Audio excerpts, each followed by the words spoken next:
Well, howdy, howdy, howdy there, Hyra family. I like saying that. What's up, y'all? It's been a minute. Um, so this channel probably, honestly, potentially, it'll flux between like more active and less active.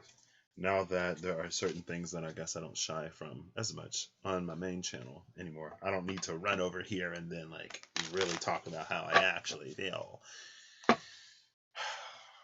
But this is something that I had a dream the other day, and it was about timelines and time travel.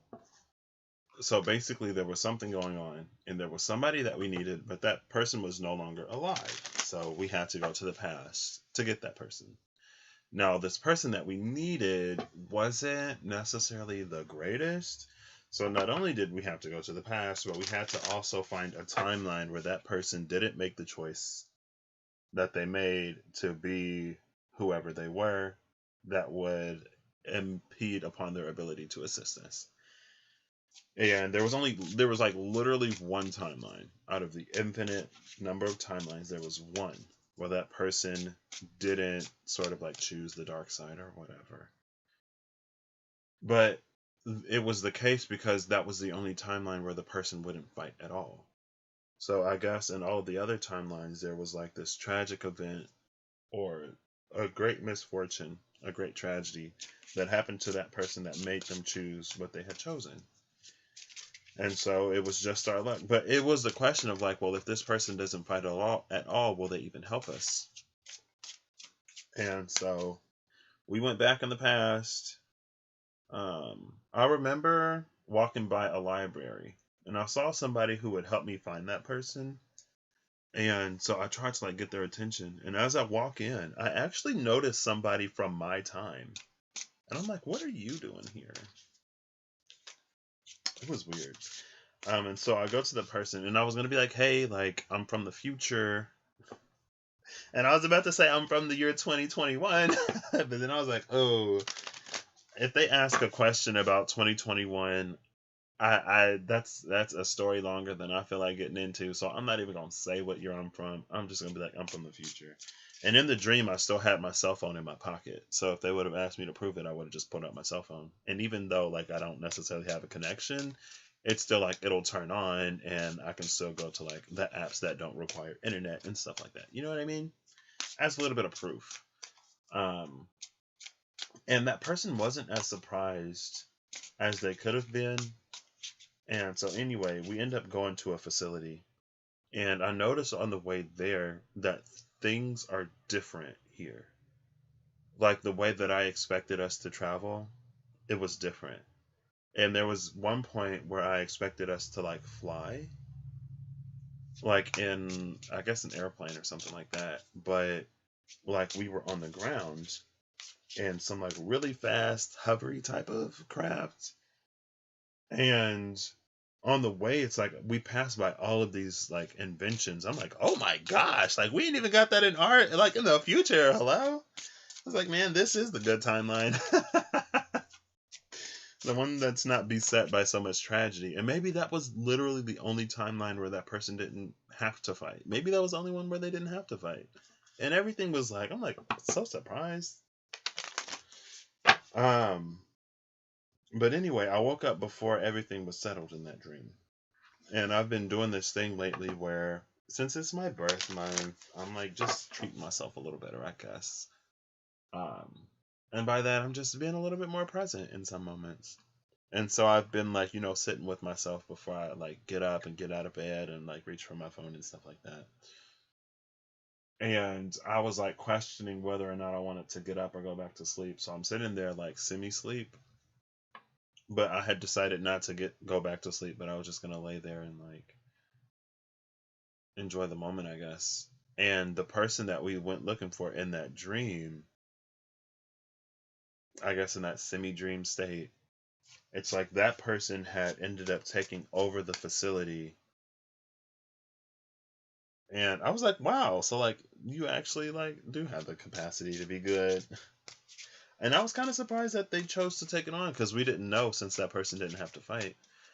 But he said that like they were still dealing with the same challenge. I was like, what? Like, because we really thought having you here would like, I don't know, make it go away. And so I was a little not disheartened, but I guess I don't know, just like, well, what was the point of that whole dream? But then it was like, but you know that thing that you like came back for me for, like, I solved that, I fixed it. I was like, oh, okay, so maybe it's not all for nothing. And oops, one of my best friends just gave me this journal as a little graduation gift. She gave me this journal and another journal that says big vision plus big execution equals big success. And then she gave me a book that I can't wait to read. And so for the first journal, I've been writing like one line when I wake up in the morning after I do my little thing, right? And so usually it's related to the dream I've had. I've only been doing it for 2 days now. So it says, I wrote, changing the timeline presents a different set of challenges, but also gives rise to new opportunity. And because it was like, so the challenge that we faced, the reason why like we were sent back in the first place, like apparently it was still a thing, but like what we needed him for, he was able to address and solve. And so then it becomes this energy of like kind of like spiritual connection and spiritual in-tuneness, when if we can work on the things that we need to work on in the moment when they're first being presented to us, then when the actual challenge comes, we're better prepared.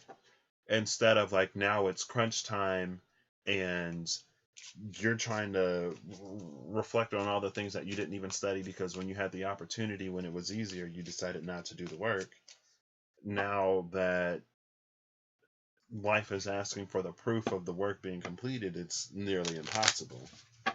Or we feel that it's nearly impossible. I don't necessarily believe that it is. It's just more difficult when we haven't had the practice. And practice brings, you know, not only perfection, but reassurance that you can do something. And so, like, in the dream, since we went back in time, he had a lot of time to perfect whatever it was that we were asking of him. And I don't even remember what it was that he was supposed to be doing, but I know there was like, we need him, but he's not alive in this timeline. And in a lot of the other timelines, he's not that great of a person, so he probably wouldn't help us or would actively work against us. So there's one timeline. And whenever I have a time travel dream, I'm like really bad at like not being like, oh, I'm from the future and interacting with people. I remember this one dream I had where I went back to the past. I was with a team of people and I saw some of the people who I would later meet when they were much younger. And I was like, oh my gosh, like I'm going to be your RA your freshman year of college, some of them. And then we noticed something on the wall and we was like, whoa, hold up, wait, that doesn't align with the history that we have in our timeline. What else is off? And like, what's changing the timeline? And then cue to me telling everybody I'm from the future. Honestly, it could have been me. I'm like, wow. So yeah, but this time things needed to change, at least a little bit. And so maybe that's why I had that dream, because, you know, I can't keep my mouth shut anyway. But I didn't tell him about 2020 or 2021. I was like, you know what, I'm not even going to get into all that because I don't have the time. I'm on a mission. So basically, I'm going to be using the SKT to set up the overarching story. I'm going to use the Witch's Tarot and then the Kawaii Tarot to read out the different timelines. I initially wanted to use 3 decks, but I don't have a lot of space, so I wanted to use smaller decks, and I don't have too many smaller decks, so that's how I whittled it down to these two. But I don't necessarily need a whole bunch of timelines, so that's what this is going to be. I don't really have the space that I would like to have to do this, but I'll work it out. It'll be fine. Look at this. Look at this. I got exactly as much space as I need. Boom, bang, boom, bow, pow, onomatopoeia. So I know that one of these is going to be the challenge. Another is the projected path and the resolution. And I'll just do those 3. So I'll get those from the SKT. So I need 3 cards: the challenge, the projected path, and the resolution. And the projected path is kind of sort of more so an energy that we take as we go to the challenge. No, I don't need that up here. So up here it's the challenge and it's the projected outcome. So there's the challenge. What's our projected outcome? There it is. Okay. 2 of Pentacles. Bottom of the deck is the healer, which is star energy. Shout out to Aquarius. So the challenge with this Knight of Cups, it's both a spiritual connection and an open heart to engage the world with, right? And y'all can't see that. Oh, goodness. I had to zoom this in so y'all don't see a whole bunch of extra stuff because my setup changed. It's a lot freer, but then there's just like a lot more space. There we go. So our challenge is the Knight of Cups. And we see the sun above this Knight of Cups. And again, I feel like this is a spiritual connection. This is open heart. This is engaging the world in an open heart. This is like an energy that's able to connect with people and it's able to empathize and be compassionate with a larger range of people. And there are so many times that it's like we can't relate to others or we don't give them the compassion that we could if we were more open-hearted. And I think the way that we handle differences, especially in the terms of like, we have more in common than we do differences, I think it only really reinforces our inability to interact with people who aren't like us. And other people shouldn't need to look like us or be like us, or we shouldn't have to be like 51% or honestly like 85% the same in order to treat people with decency and kindness and respect, or in order to be able to connect with people on a more emotional level.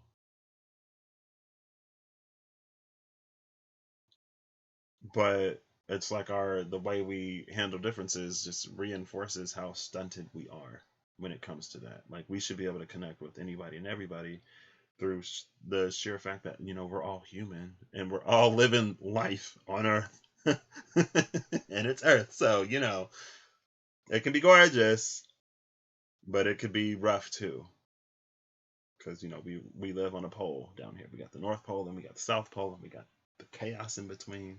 But beauty can come of chaos. You know, chaos is kind of a life element, but there's also an organization to life. So life is like organized chaos or chaotic organization, you know. And the outcome is a world in the balance with this 2 of Pentacles. I think the outcome is also this world of polarized duality, because this Ouroboros snake keeps them from separating from each other too much. And I think what it does, or what it's done, is it's limited our ability to really shift and tip the scales in a more positive direction, because the dark is always there. And it seems like it's present more so because it's something that we're not looking at. And so it's not like any of the darkness really goes away. It's just that we start to hide it. And so that's why things don't really progress. That's why things don't change. That's why one leader can bring out all of the ugly that the civil rights movement and other movements, it's like, according to history books, a lot of people thought it was over, but it's not. And if they would have listened to the people who actually lived those experiences, they would have known that. But again, limited compassion and limited ability to connect with others. You know, it feeds itself, and it's probably by design, so that's why. But that's our challenge right now. It's a connectedness to ourselves, connectedness to spirit, connectedness to everyone else. It's the Knight of Cups. He's carrying an ace, so it's the element of connection in general. And all of those connections are kind of effed up. That's why mental health has never been more of an issue than it is now. Maybe we're talking about it now, but also because it's a really big thing now, people can't connect to themselves. Yeah, all of the issues that we thought some of our laws had solved, some people thought some of our laws had solved. Well, now we've experienced how much hatred still was out there, and how much it's been festering and just waiting for its moment to come out and to be validated. It's all right there. Connection to others. And then just our ability or inability to navigate both connection to self and connection to others kind of reflects on our connection to spirit. And you can be religious or even spiritual and not really have a connection to spirit. It's like you have a connection to the divine force that your Hierophant puts in front of you, rather than connecting to the all of the divinity that is within you and around you. It's like we use Hierophant, or we use different systems as that connection, or we treat them as the source of that connection instead of using them as a tool to get even closer to the source of everything. And like that, like we think we're doing it, but something in the equation isn't quite adding up. And with this star sitting over everything, Aquarian energy, the time to get that ish figured out is now. So this will just be timeline 1, cutting to strength in the 8 of Wands. So with that cut, what's at this one? Ooh, the King of Cups and Strength. Okay, so with this one, there's the Knight of Cups. This one's coming up with the King. I don't want to say this is going to be the good timeline, but it's just timeline number 1. Ain't no good, ain't no bad. It's timeline number 1. Now, I'm going to read these as linear, but they could be sort of intermingled and interspersed. So the challenge...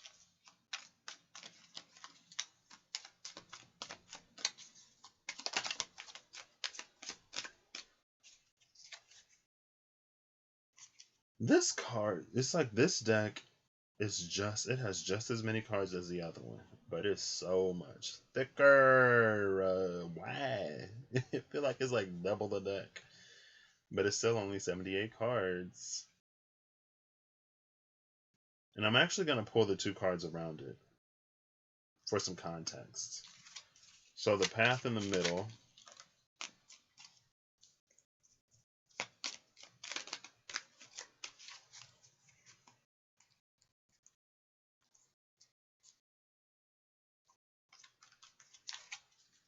One more.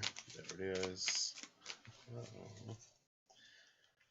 This timeline is feeling pretty good so far.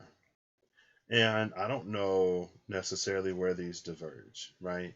So this could be a going forward where these are going to split, or it could have been like in the past where these have already split. But again, we can always kind of sort of hop or jump or skip to a different one depending on our actions and choices.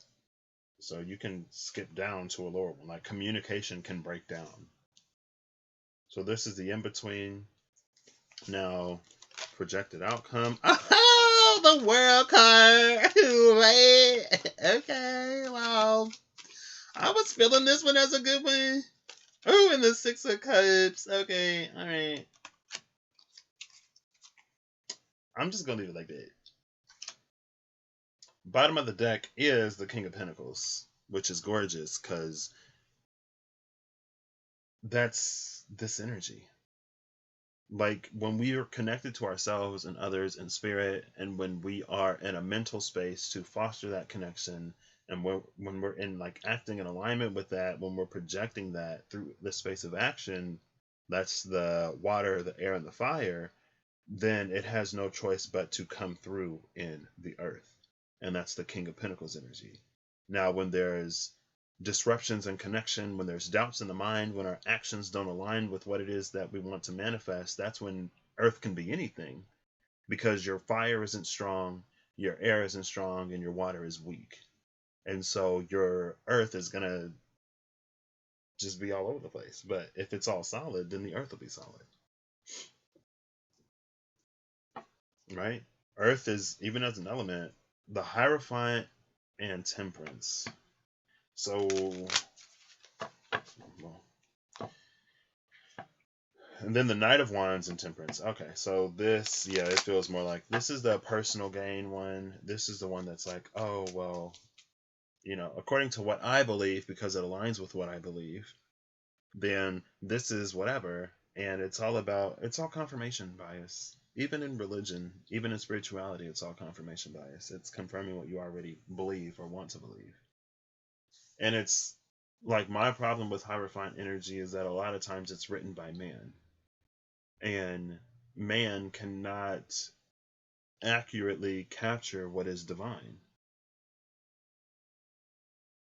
And like I remember in high school, freshman year, world history, I found out about the Nicene Council, where they decided which books of the Bible would be canon and which ones wouldn't be. I was like, what? People got together to decide what would be in the Bible and what wouldn't be in the Bible? And like we already have like how many different versions of the Bible? In my mind, it's like, okay, so man decided what words from the divine we would use and which words we wouldn't use. And then it was what, like last year or the year before, when I started seeing everywhere that in maybe the 40s, they basically changed the word in the Bible from pedophile to like homosexual. And that's the Bible that people use to condemn homosexuals. But apparently in the original text, it more accurately translates as pedophile. And then you see what some of the clergy in the Catholic zone are doing to children. And it's like, okay, well, it's written by man, controlled by man, printed by man, translated by man. And his agenda runs all through that. People have been using religion to do all kinds of things, and God is nowhere in that. If God is love, then he's nowhere in that. And to put him in that, I don't know if that's blasphemy or using his name in vain or whatever, but it's not cute. No, look, there's the King of Wands. Sitting there all smug, like, oh, it's not cute, but that's the way it works. Bottom of the deck is the Ace of Pentacles. Cutting to the King of Swords. Okay. Anyway, so the challenge. Okay. Oh, gosh, that was way too much. See, look at all this. Oh, but it's surrounded by two queens. What's this back here? The Ten of Swords, or the Ten of Cups and the Two of Swords. Okay, I'm not taking all of those. Like, usually I take a lot, but I need cards for the rest. The challenge. I feel like with that, the challenge was like our own drives, our own goals, our own ambitions. And making these choices to further us that are less connected from everyone else. And it's like, I don't know if you can sit on top of a world that is cinders and ash. But the King of Wands is determined to. If he's got to burn the whole world to get what he wants, then he will.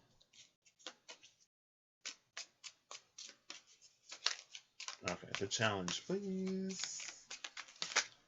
There we go. Two of Swords again. And the Eight of Pentacles. How are we navigating? We're not with the Hangman. Navigation. Wait, what's that? Is that the Seven of Swords, the Hangman, and the Nine of Swords? Yeah, Seven of Swords, Hangman, Nine of Swords. Okay.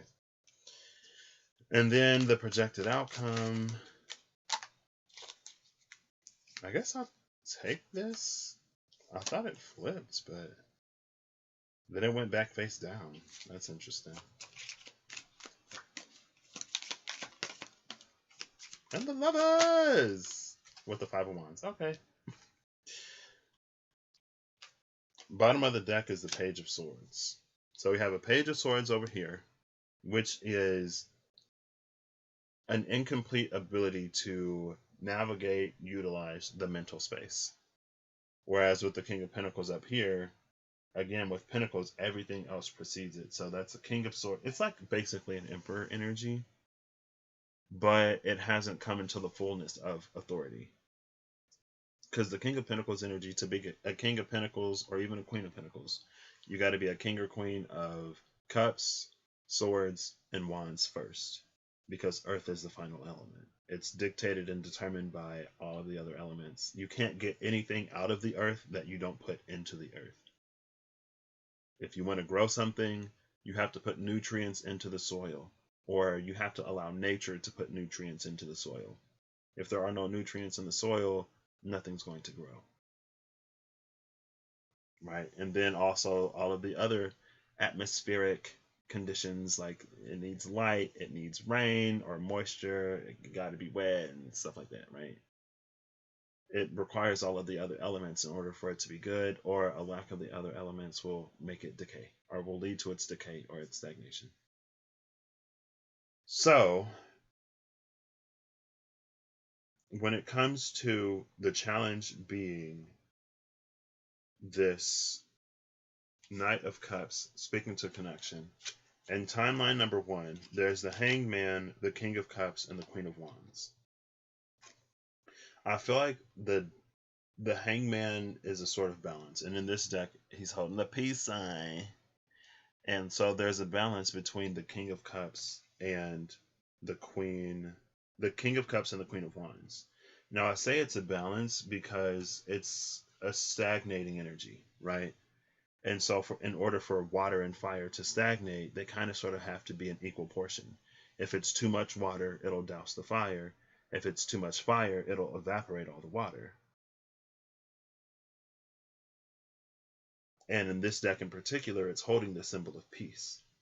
And so that's a piece between who we are at our core and the way that we interact with other individuals to the point where that's how we're perceived from the outside, right?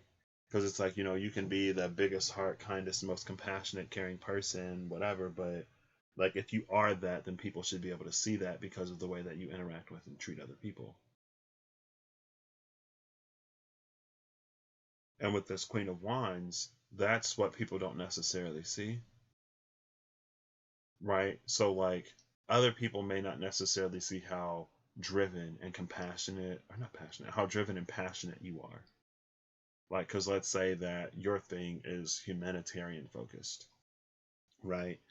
And so all someone else sees is like, oh my gosh, they're such a nice person. They do this and they do that. What they may not necessarily see is like, that's what gives you fulfillment. That's what drives you. That's you actually in your Queen of Wands energy. That's cardinal soul energy. And then we have fixed essence energy. And then the Hangman, that is the balance between them. And the Hangman is actually, it's a card of elevation. And so a well aspected Hangman, it's an energy of something that vibrates so quickly that to the naked eye it appears as if it is still. But in reality, it's not. If you could see, you would see how much that Hangman energy actually does. But without like that special technology down here, you wouldn't be able to see it. It just looks still. And it reminds me of one of those, it was one of those movies with the Flash, and they thought that the Flash had died because they were going to kill the Flash, and he was like, I sped up my heart rate so fast that it looked still. It looked like I was dead, but my heart was just actually beating like incredibly fast. Okay. And then navigating that, we have the Hermit, the Page of Cups, and the Six of Pentacles. So I feel like the Hermit and the Page of Cups, I feel like there's this energy here of like going within ourselves to heal ourselves, to be connected to that source of what we are, and to be engaged with that Six of Pentacles because we found it. We're also engaging with it, giving us this like true fulfillment, true compassionate energy. And also with that Hermit, it's something that like this flame comes from within. Again, with that Queen of Wands energy, that's cardinal, like that's fire within the self. The King of Wands is an energy that needs everybody else to see it. Or that's how like the king is like how we're perceived. The queen is like kind of sort of what we actually are. That's why the people inside of the kingdom look to the queen, but the people outside of the kingdom look to the king.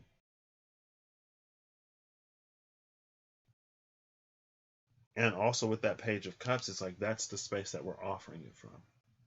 And so this Page of Cups energy, like this would be a page like 3 or 4 or 5.0, not even 2.0 anymore at this point. Because it's not naive, it's not immature, it is incredibly strong. It's strong enough to be this, I don't want to say pure because it's not pure, but I think the word that we have that's closest to it is pure. To be this pure, but not be weak. To be this pure, but also be mature. Like that's a conscious choice that is not influenced and impacted by the past traumas, past grievances, or whatever. This is an extremely defiant energy that I will maintain my joy, my happiness, my peace, and my serenity regardless of what circumstances come my way. And I'm not doing this by ignoring everything else. I'm able to maintain this space because I'm so incredibly connected to who I am at the core. And because I give from that space, I also receive from that space. And if something does not align with this space, then I remove myself from that situation. That's when the king comes out. That's right here. But it's not like you don't always have to be that. Like you can be the king when you need to be the king, but be a page and enjoy life. And it's leading us, the projected outcome on this timeline is the world with the Six of Cups. And I feel like that's a return to a more peaceful world. It's like when you hear about the golden age in mythology, like that's the golden age when there weren't any laws because we didn't need them, because we knew how to treat other people with decency and kindness and respect, and because we weren't competing against each other, or because we weren't subscribing to these systems where we had to compete against each other, because we were able to grow and cultivate everything that we needed in abundance to be provided for. And a lot of times it's like if we hear like there are no laws now, it's like you think it was a lawless sort of no man's land. It's like no, like there weren't any laws because we didn't need laws, because people were decent people. People were good people. People were great, amazing people all around. And it wasn't, oh, this person is great except for this one race of people. Like, oh, they may be racist, but like, you know, they're still amazing and they're still kind and compassionate and they still like donate to this charity. And oh my gosh, they have like 50 dogs. They donate to animal shelters, but they spit on the people who they come across in their everyday life. And it's like, okay, well, you know, we're only as strong as our weakest link. And I don't know. In my mind, it's just like, well, how good of a person can you really be? This with this world card, it's 360. It's complete. It's whole. It's every area. And that's the level of this connection here. And again, it's like, how God fearing can you be if there are people out there that you actively hate or actively work against when it's like love thy neighbor as thyself. Unless there is a system of love out there that actively says whatever, then it's like, well, what kind of system of love is that? That's not an energy that's divine. And Hierophant energy has twisted so many things to get so many people to speak and act in so many ways that are not of the divine that they don't even see a problem with it. And while less than divine energy, I feel like, and it came to me like yesterday or the day before, I was just in the bathroom, about like someone who is living the most devout Christian life or whatever, insert religion here, the most devout insert religion here life. And then they get to their bad place instead of the good place. And it's more related again to like what is blasphemy and what is taking the name of the divine in vain or using it in vain. And it was like this less than the divine, like this devil energy. You know, the person goes to the not great place and then they're talking to the devil energy like, whoa, like why am I down here? Like I was a good person. And devil energy is like, well, you weren't a good person to these people and you weren't a good person to those people. And in all of these other ways, you were indifferent. And it's like, well, you know, well, I was whatever because God doesn't like this and God doesn't like that or whatever. And it's like, no, like God is love. And you knew that. So regardless of what your Hierophant told you, at the end of the day, God is love. And if there is no love in there nowhere, then that is not of God. And that's how you ended up here. Somebody else shouldn't have to tell you that something is okay or something is not okay when you know that God is love, when you know that the divine is love. You treat people better.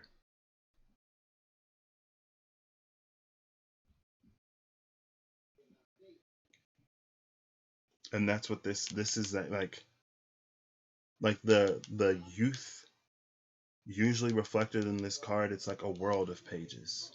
It's a world of people who are kings and queens and emperors and high priestesses and higher aligned hierophants internally, but they don't always have to be that. It's a world of like these awakened, mature inner children. And the only way for a child to mature is experience. So that's this timeline that gives us the King of Pentacles overall. Page of Swords overall. The challenge here is the Eight of Wands, or the Eight of Pentacles, and the Two of Swords. And honestly, like it's reading like it's an inability to do the hard work, right? When it comes to the hard work with the Eight of Pentacles, then it's like, oh, I got to think about it. It's the Two of Swords. It's a struggle. It's finding all these shortcuts and loopholes. And then that's leading us to the Seven of Swords and the Nine of Swords with the Hangman in between. Anguish because you're doing everything right and you're doing everything that everyone is telling you that you're supposed to do to get where you want to be, but you're not getting anywhere. It's like, because there's no progress in that system. But, you know, you think if you play by the rules and if you do what everyone tells you to do, then you'll win at the end of the day. There are no winners in that system. Even the people who do win don't. Not a lot of the people who do win are winning are not actually winning. There are very few people who can be satisfied and content with their lives. It's like you can have everything and still be unsatisfied. That's where money doesn't buy, money can't buy happiness comes from.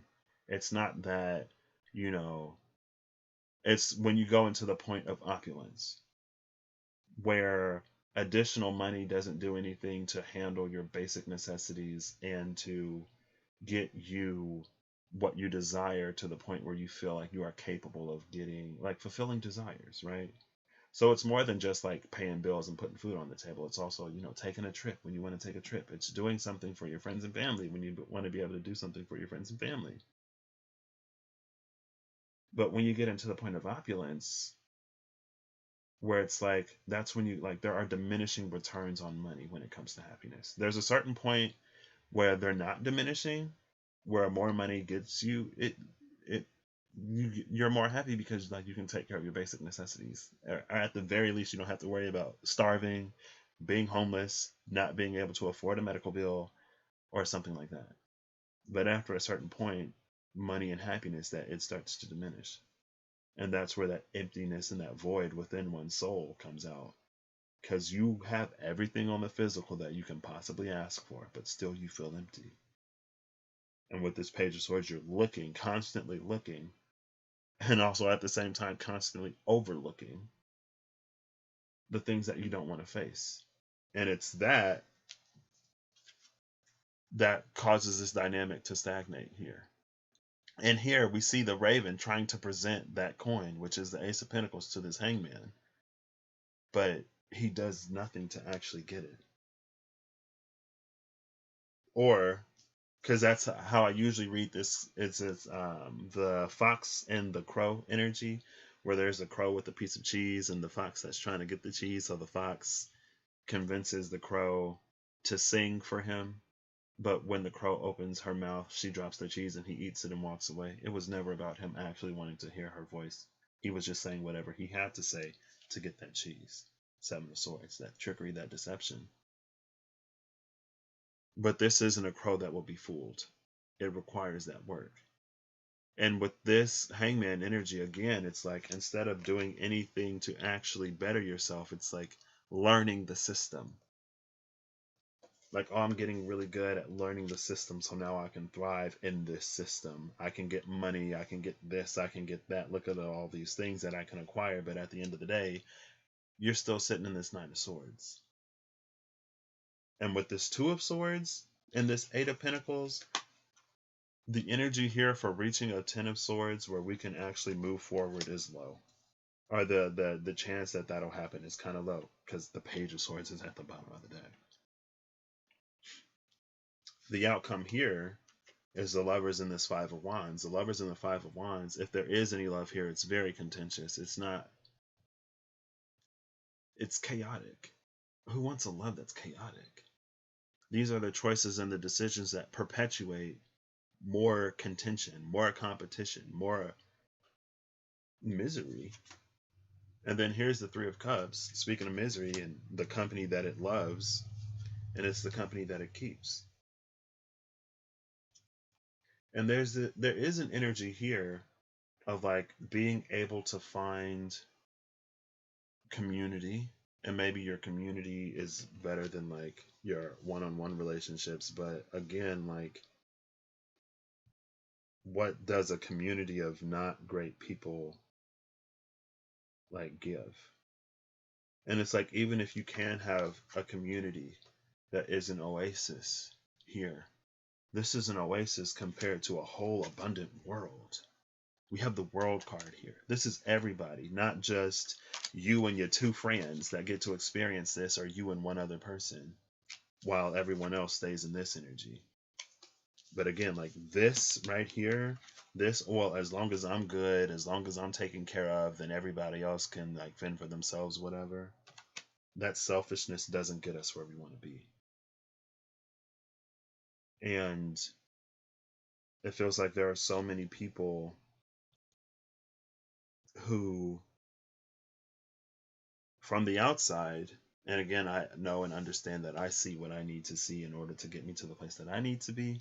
And just because I'm not necessarily experiencing it doesn't mean it's not happening. And I know I am experiencing the shift happening. But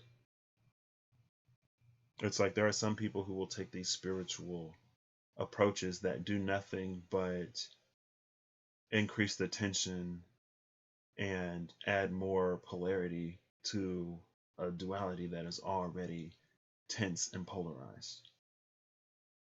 You don't get somewhere by like oversight, and bypassing and ignoring doesn't, like, if that worked, the world would be a better place now. Like if ignoring things worked, it wouldn't have come back to the surface, because a lot of people were ignoring a lot of things for a long time. And we see where that led us, but we don't see.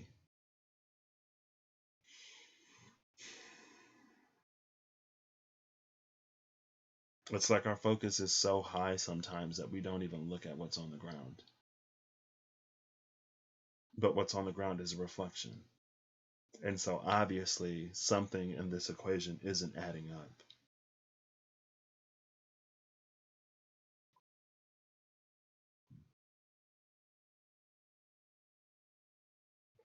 But the star is sitting on top of this, just shining all of its light. It's elevating potentially. I don't know. It's just like so gorgeous up here and not down here.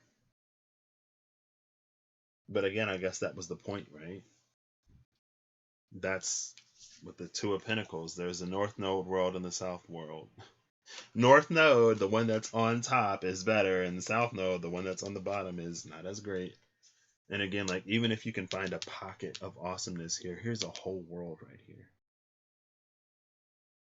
And it's about that's why this connection is so important.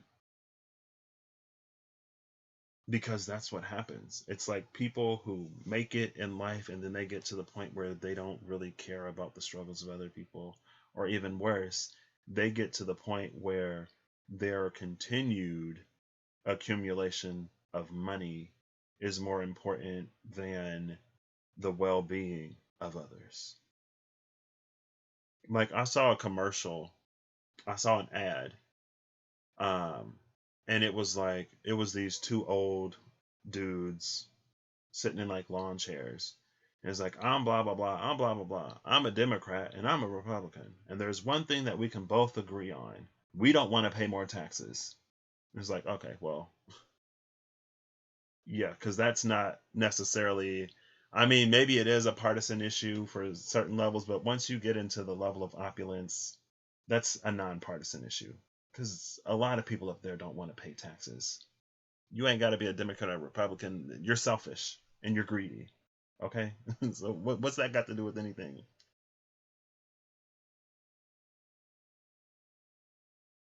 A world like that only goes so far, and we're experiencing the end of the world like that. The systems that we had in place were not sustainable. If they were, we would have been in a much better position globally than we are right now after last year happened. And it's like, as an American, there are so many crises that we don't even address that at least it feels like there's a chance or an opportunity to make it through COVID. Because in some places, people are doing what they need to do in order to not have the land just completely ravaged. When it comes to gun control, it's something that we've accepted as reality in this country, that schools and churches and malls and movie theaters and grocery stores and everywhere else will just be shot up. And it's something that we accept because we want to have our guns. We have the right to take lives. And not only do we have the right to take lives, we have the right to take multiple lives in a short amount of time with extremely minimal effort. We have that right.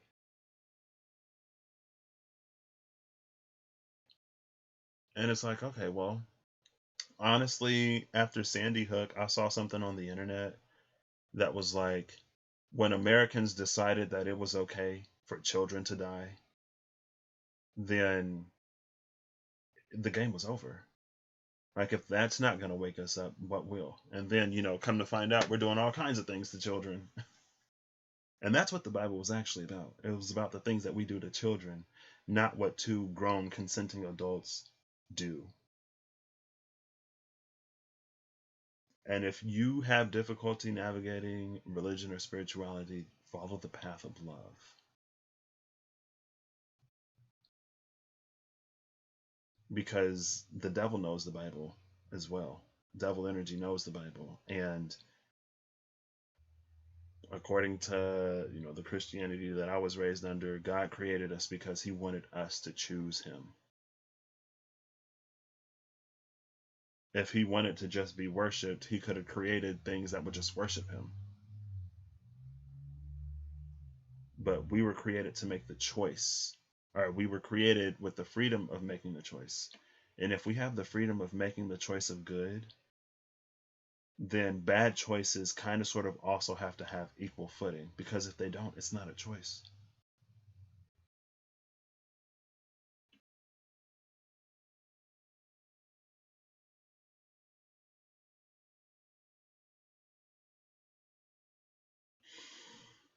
We're capable of better and we're capable of more. But, as long as we're selfish, self centered, as long as we don't care, we're non compassionate, then with this Six of Wands, like, that's what we get back.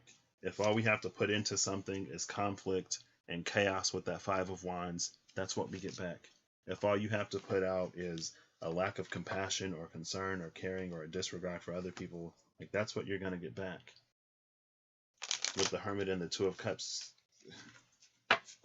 you can't find anything outside of you if you're trapped on the inside.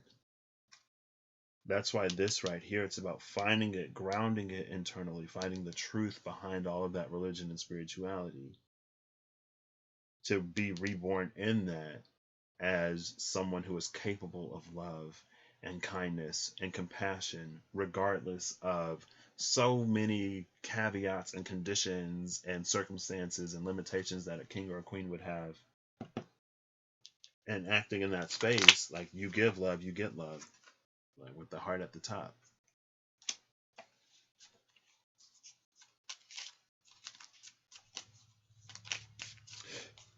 All right. I'm just shuffling these out. I don't even feel like getting a final message, but I will. I ain't gonna be like that. There it is. So it's the Seven of Wands and the Two of Cups, followed by the Devil. I didn't even notice the Devil was on the top at the top. The Devil, the Two of Cups, and the Seven of Wands. Like, it's shadow side in this deck. In this deck, it's not even the Devil. It's the shadow side. That's you. And a lot of times we try to blame the Devil for choices that we make. And it's like, was there devil influence? Yeah, sure. But who ultimately, at the end of the day, made that choice? Who committed the deed? Who did the action? Devil can't force you to do anything, just like God can't force you to do anything. You choose. Bottom of the deck is the Tower. This world cannot long stand. That Tower, it could be judgment from the divine. It could be a little divine intervention to get us to reassess and reevaluate. Now, I personally believe that we're on this path. Currently, we're in between. And that's what this outcome right here is. This is the in between. Some will choose the top, some will choose the bottom. Before they fully separate, they are bound together by that Ouroboros. But when the Ouroboros releases its tail, that's what triggers Ragnarok. When Jormungandr releases its tail, Ragnarok starts. And there are some other things like, when the moon swallows the sun or something, like an eclipse, and then Jormungandr. That's what causes, like, when it releases this tail, the worlds will split. And there's already distance between them. And the bigger the snake grows, the thicker it gets, the more that distance will be, until eventually maybe its tail gets too thick for it to even keep grasp of, and then it lets go.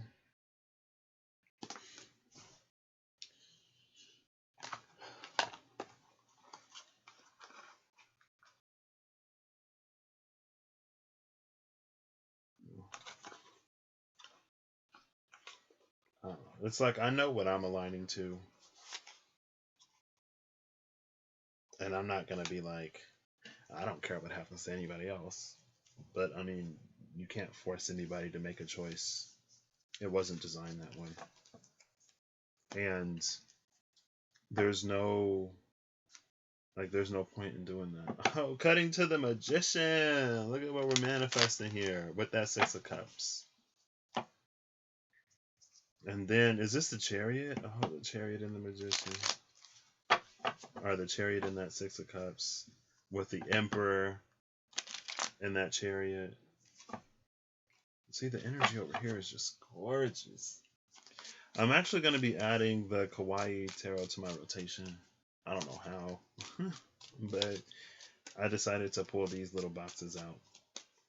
now that I've made more space, um, what card is this? It's the Three of Cups. What's at the bottom? The Ace of Swords. This Three of Cups carries a message like the Three of Cups in the Pride Tarot. This is a Three of Cups energy that is fully capable of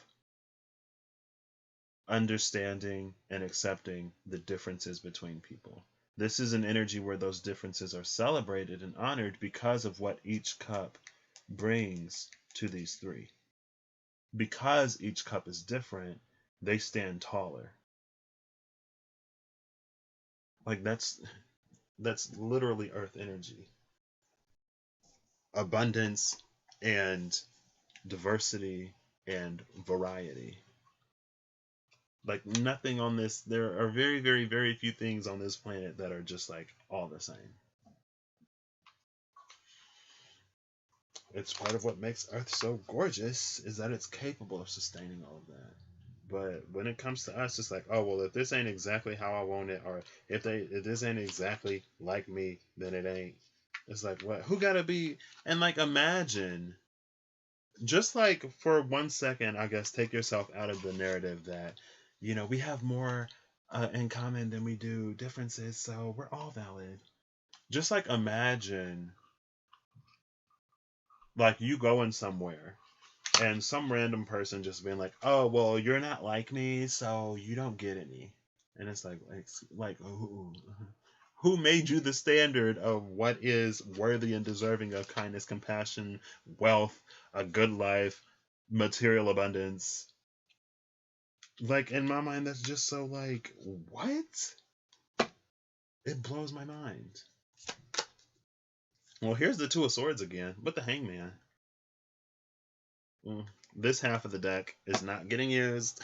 This half of the deck has made their decision. I'm just playing. I think the Two of Swords and the Hangman, it carries this energy of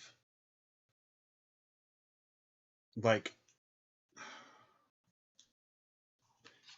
knowing the balance, I guess, or understanding the difficulty in making a choice or a decision.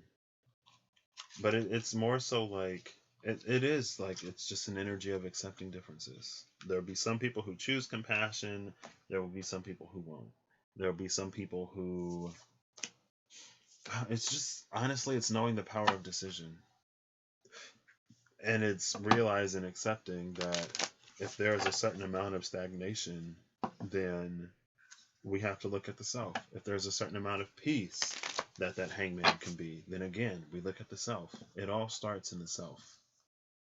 And what can be still, in one sense, could be just so fast that your eye isn't able to keep up with the movements in another.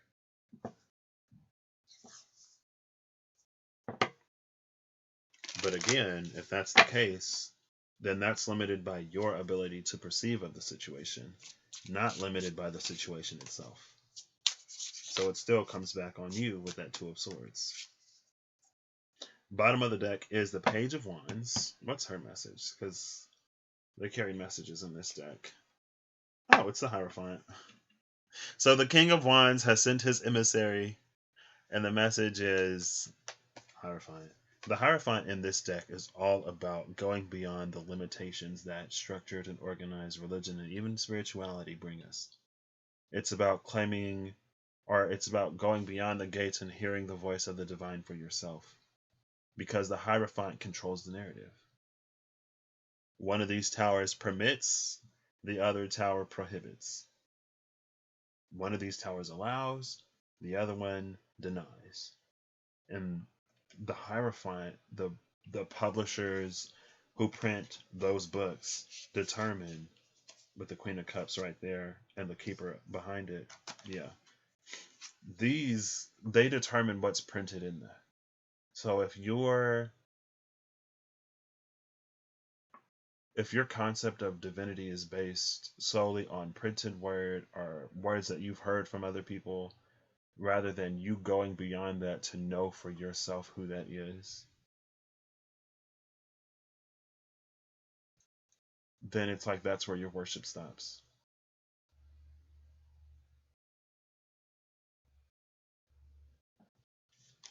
And for those who go beyond with the Queen of Cups, there's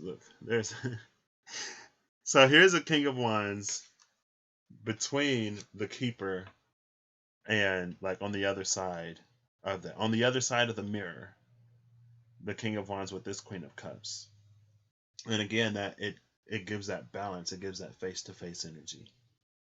Rather than one person sort of standing at the top and burning everything else to cinders and ash to get what it is that he wants. This is balance. And then the Two of Swords is there. And the Two of Swords in this deck, it's like she doesn't look at the outside world with her own eyes. She refers to the divine above her. And she stands guardian. And look at the two gates she stands at.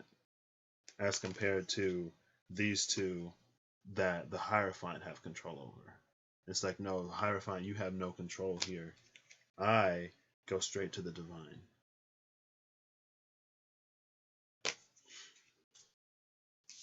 And like that becomes how we interact with the world around us, and how we build the world around us, and how we create and recreate the world around us. When we're stuck in Hierophant, we do it as the Hierophant tells us to. And again, it's not that the Hierophant is bad or evil or whatever, because all things in moderation. It's supposed to be something there to get you closer to find and discover for yourself. But sometimes we kind of sort of treat it as a substitute. We treat a lot of things as substitutes, honestly. But, you know, life is hard, so we make do. We take the easy way out. 8 of Pentacles, 2 of Swords. Anyway, that's where I'm going to end this. Like, it is more than just words when I say, like, I hope you're acting in alignment to make that which you wish to experience a reality. And when I say for those who believe in and act in alignment with and accordance to miracles, miracles are possible and in some ways continuously happening.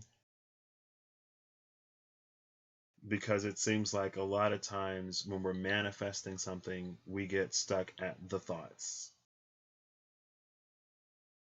But when it comes time to put action behind those thoughts, when it comes time to put weight behind what it is that we're believing in, it's absent. And so it blows on the wind just like a leaf.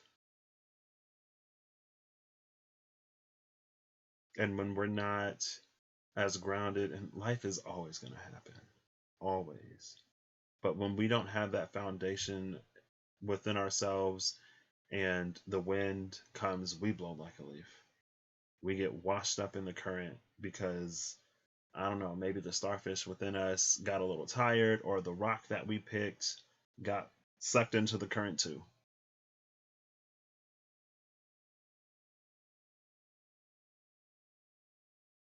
But again, like, you know, we all have our own choices to make. So choose ye this day, right? So I'll catch y'all whenever I catch y'all. Like I said, it's probably going to be more infrequent here. I might like use this as a tester space. I don't know. I don't know what I'm going to do with this space. I didn't really know what I was going to do with this space before, and then I knew what I was going to do with this space. But what I was doing with this space was it was like a little stopgap intermediate before some of that stuff transitioned over to the other space. And it's not necessarily stuff. It's more just more so a way of being. Because I didn't like necessarily want to be super hot and fiery or whatever over there. I wanted to be nicer or more palatable or whatever. At this point, the stakes are too high. The world is too in flux to spare feelings. And at in one way, it's like we're gonna make the choices that we make regardless. So, you know, we all gravitate towards what resonates for us, and we all find what we're meant to find in the time that we're meant to find it. But just like I said a long time ago, it's like I speak to the collective. I speak to the world that I live in. And this is just a platform for me to do it in a way that is actually experiential for someone to come across. Like, I could sit in my room and manifest all day, but I don't know, just actually using my voice, in theory, does more. And using my voice in a more public forum, in theory, does even the more. Rather than it just being something that I write in a notebook or think about or pray at night. And then, of course, all the things that I want, it requires things of me that I am more than willing to do. Because I know that I have to do them to be where I want to be. And I'm not, I don't know, I've lived enough of my life regretting things that I didn't do or things that I didn't say or whatever. Like, I'm over regret, and it hurts more, the regret, than showing up for something and being disappointed. Because if something isn't it, that's just not it. But what I know is out there is still out there. And since I know that this isn't it, in theory, I'm even closer to getting there because now I know that this isn't like the one, right? That's one less on the list of things to check off. It's all about perspective, and it's all about courage and our willingness to do what it is that we need to do for ourselves and our loved ones. And sometimes we're willing to play a game or to buy into a system because that's what we think is our best choice.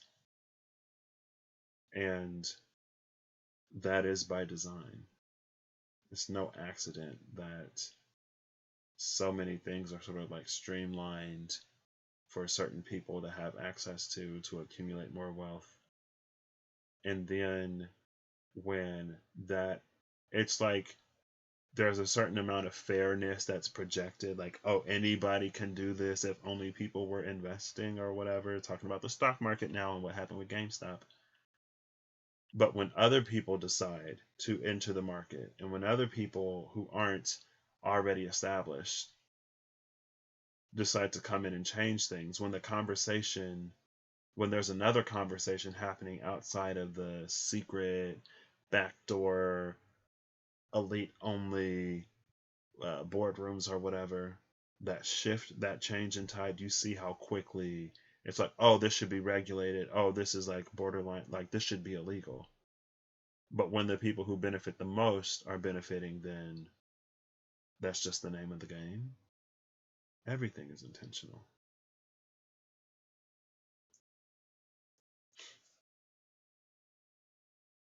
But, we can create new systems and new structures, right? Some of them will just be challenged. Hey, I totally missed you. I was not paying attention. I don't know when you came in, Champagne. 2:39. Oh, it's only been a minute. Okay, well, I'm actually about to leave, but hello. That was the end of the rent for me. I hope you choose. Choose well. That's what I'll title this. Choose well. Just now, okay, yeah. I'm better, slightly. I'm slightly better at keeping eye on the chat than I would like to think. But yeah, I hope you're having a good day. If you're not having a good day, I hope you have a better one soon. I'm actually about to leave. Yeah, I'm about to head off. But if you catch me another time, Champagne C, I will remember your name, and I got you. So yeah, you can watch the replay if you want, or move on to another reader. I don't know. All right, I'll catch y'all later. Bye.